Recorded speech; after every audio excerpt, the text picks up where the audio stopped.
Hey. It is Mentoring Matters with Kay Corinne.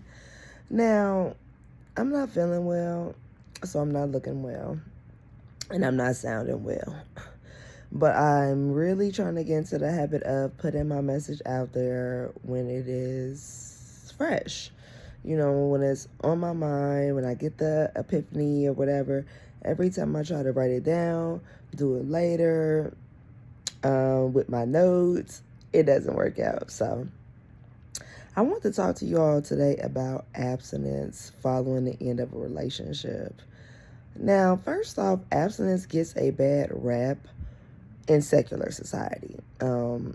If you have ever been part of an organized religion, you know that it's pretty standard outside of marriage, Christianity, Islam. But outside of those sectors, people don't abstain for religious purposes or for long periods of time, oftentimes, unless they're on like a religious journey or a spiritual journey to enlightenment or something like that. It usually has its roots in religion and maybe not so much self-care.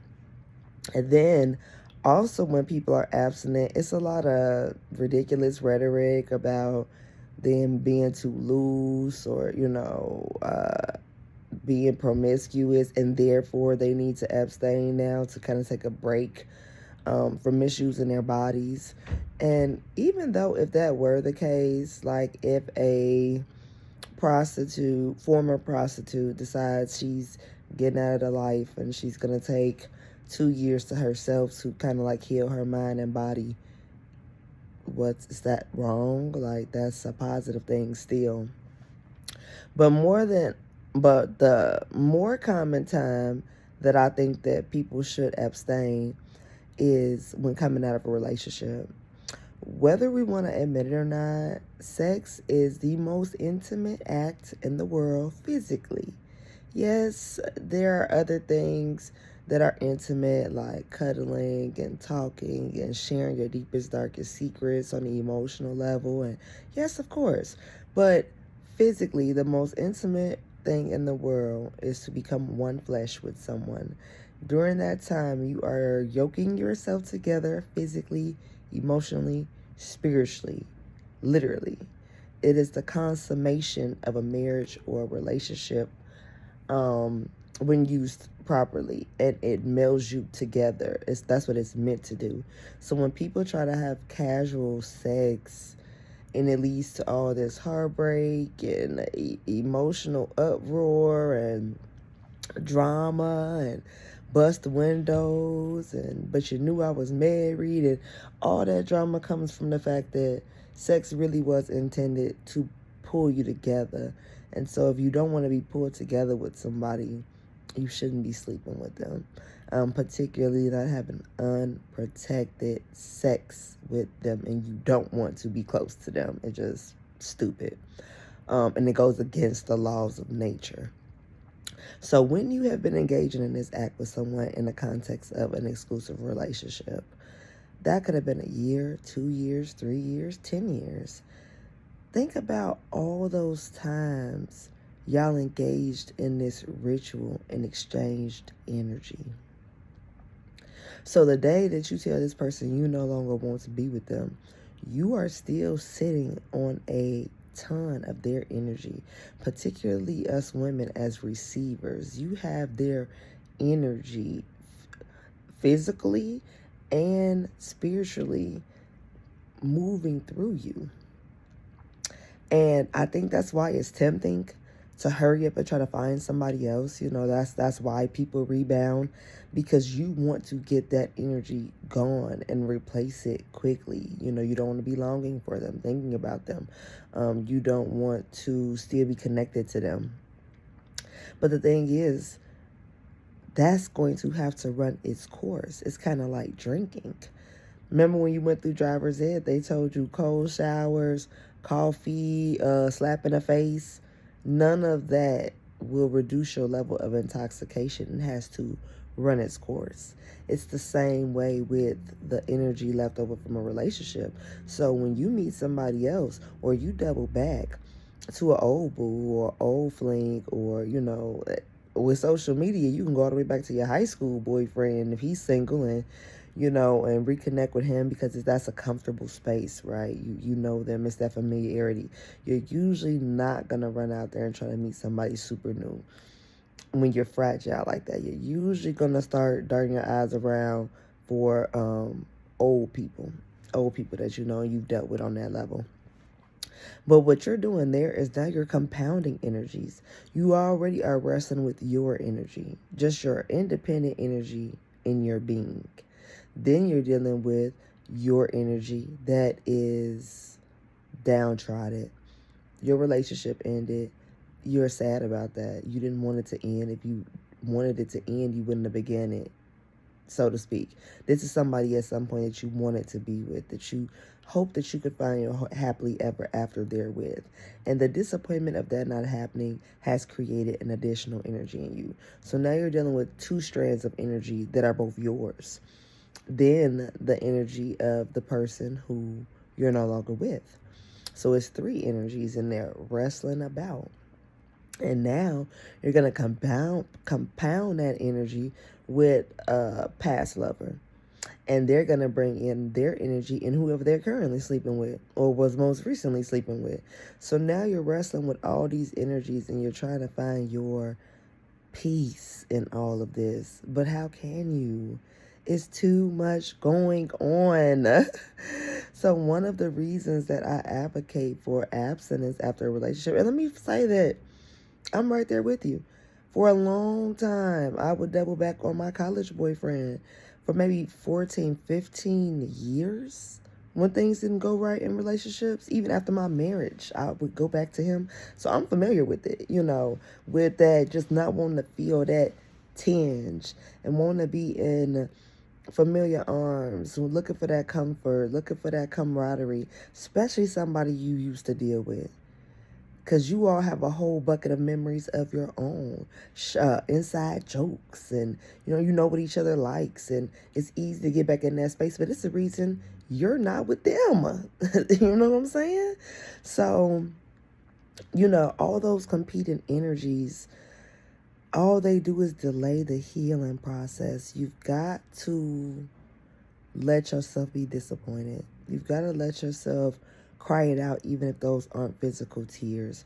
You have to let that disappointment or that wound or heal. And even if you do not feel wounded at all, you've got to give yourself time for that energy to run its course and be away from you. Bare minimum. Let's say you didn't give a damn, you hated him, whatever. We women, we tell ourselves all kind of stuff, just to get through it. Oh, we hated him, we didn't care, we never should have been with him, whatever.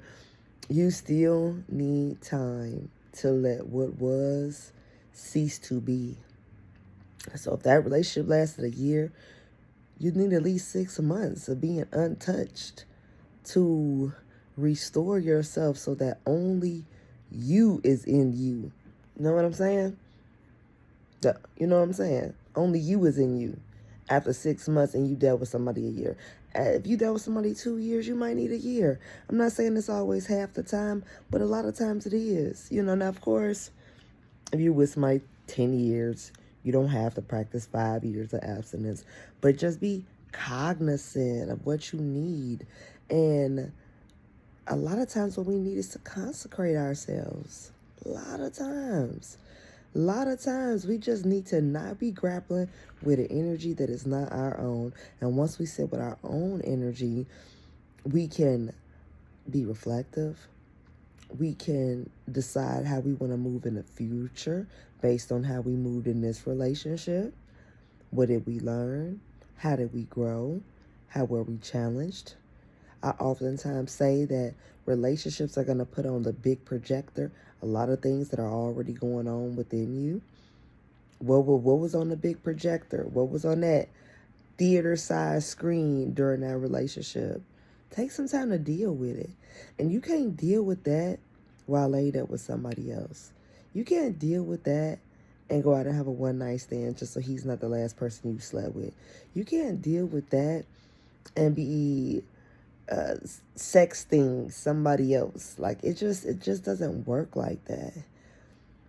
Your after relationship process, whatever it looks like, if you don't want to call it healing, your post relationship process has to consist of a period of consecration and inward focus. Period. Or else you'll just be delaying the healing and possibly giving yourself something else to heal from. So, abstinence is not a journey that everyone can take long term. That's what I'm saying, 6 months. 6 months is really not anything. 6 months is the minimum of, I believe, of time. Even if the relationship lasted 2 months, like, you still engaged. And I'm talking about things that became intimate and were exclusive. So if this was the person that you were sleeping with, you had hopes for a relationship, or you were in a relationship, either way, you weren't sleeping with anybody else. You really thought, hey, this could be it. If you ever had that thought about that person and things didn't work out and you all have been intimate, you need to take some time to yourself. You need to take some time to yourself. So I just want to put that out there. Don't be afraid to be alone physically. Don't be afraid to do the work.